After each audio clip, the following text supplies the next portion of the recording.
તમારા ભાઈએ લઈ લીધું છે પ્લેન। ગુડ મોર્નિંગ મિત્રો, હર હર મહાદેવ। ઉઠીને રોજની જેમ આપણે આવી ગયા છીએ ગેલેરીમાં ચા પીવા માટે। ઓફિસ જવા માટે થઈ ગયા છીએ આપણે હવે રેડી થઈને કરી દીધા છે માતાજીના દીવા ધૂપ। નીકળી ગયો છું ઓફિસ જવા માટે। આવી ગયા છીએ આપણે ઓફિસે, પછી કામ પણ ચાલુ કરી દીધું। આજે તો બધા સિરિયસ થઈને કામ કરે છે। कौन है ये लोग? મિત્રો વાગી ગયો છે એકને, આપણે આવી ગયા છીએ પેટનો ખાડો પૂરવા માટે। આજે જમવાની મજા ના આવી એટલે આપણે આવી ગયા છીએ ડાઇન ઇન ધ ક્લાઉડ્સમાં। તો તમારા બધાના આશીર્વાદથી તમારો ભાઈ આવી ગયો છે આ પાછળ દેખાય પ્લેન લેવા માટે। तेरा बाप यहाँ छोड़कर गया था कि तेरी माँ?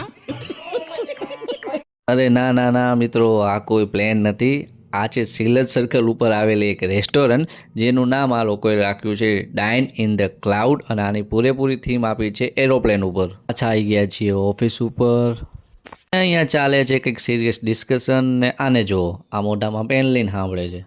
अबे साले હવે આ ભાઈ એમની બોડી બતાવે છે।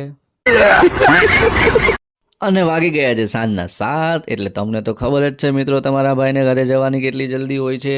अबे साले તો મિત્રો આજનો દિવસ થઈ ગયો છે હવે પૂરો। આપણે મળીએ કાલના વ્લોગમાં। હર હર મહાદેવ।